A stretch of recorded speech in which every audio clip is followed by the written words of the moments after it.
తమిళనాడు రాష్ట్రం సేలం జిల్లాలోని fast food సెంటర్లో విక్రయించే చిల్లీ చికెన్ ఇప్పుడు సంచలనంగా మారింది.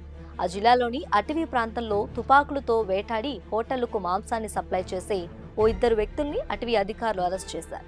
అయితే ఆ ఇద్దరిని అరెస్ట్ చేసింది అడవిలో వేటాడినందుకు కాదు, అడవి కోళ్ల పేరుతో గబ్బిలాలను చంపి వాటి మాంసాన్ని ఫాస్ట్ ఫుడ్ సెంటర్లో విక్రయిస్తున్నందుకు.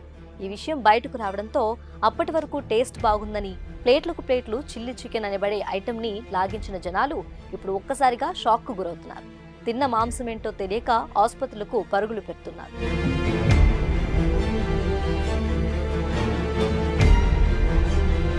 తమిళనాడు రాష్ట్రం సేలం జిల్లాకు చెందిన ఇద్దరు వ్యక్తులు ఒమలూరు సమీపంలోని డానిష్ ఫ్లైట్ల వద్ద గబ్బిలాలను వేటాడి వాటిని హోటళ్లకు సప్లై చేయటమే లేదంటే వండి చికెన్ పేరుతో అక్రమంగా విక్రయించడమో చేస్తున్నారు. అయితే తొప్పూరు రామస్వామి అటవీ పరిధిలో పలుమార్లు కాల్పుల శబ్దాలు వినిపించినట్టు తాజాగా అటవీ అధికారులకు సమాచారం అందింది.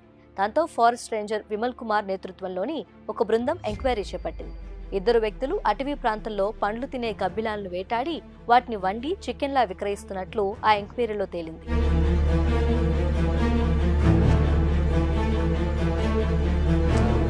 దాంతో అధికారులు ఆ ఇద్దరు నిందితులను అరెస్ట్ చేశారు.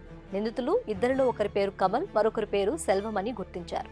కేసు తదుపరి దర్యాప్తు కొనసాగుతుందని అధికారులు చెప్పారు. కాగా ఆ జాతికి చెందిన గబ్బిలాలు భారతీయ వన్యప్రాణి సంరక్షణ చట్టం 1972 కింద షెడ్యూల్ 2 జాతిగా రక్షణ పొందుతున్నాయి.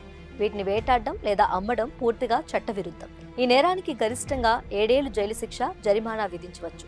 2021లో తముకూరు జిల్లాలో 25 గబ్బిలాల కలేబారాలను రవాణా చేస్తుండగా అటవీ అధికారులు స్వాధీనం చేసుకున్నారు. అప్పుడు కూడా వాటిని మాంసం కోసం బెంగళూరు, తముకూరులో అమ్మేందుకు రవాణా చేస్తున్నారని తెలిసింది.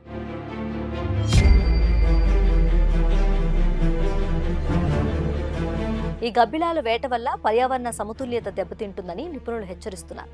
నిందితులు కమల్, సెల్వంపై వన్యప్రాణి సంరక్షణ చట్టం 1972 సెక్షన్ 939 కింద పోలీసులు కేసులు నమోదు చేశారు. ఈ నేరాలకు గరిష్టంగా 3 లక్షల జరిమానా లేదా 6 నెలల జైలు శిక్ష పడే అవకాశం ఉంది. మరోవైపు ఫుడ్ సేఫ్టీ అధికారులు సేలం, కమల్ ఇచ్చిన సమాచారంతో నగరంలోని పలు రెస్టారెంట్లు, ఫాస్ట్ ఫుడ్ సెంటర్లపై పోలీసులు తనిఖీలకు సిద్ధమయ్యారు.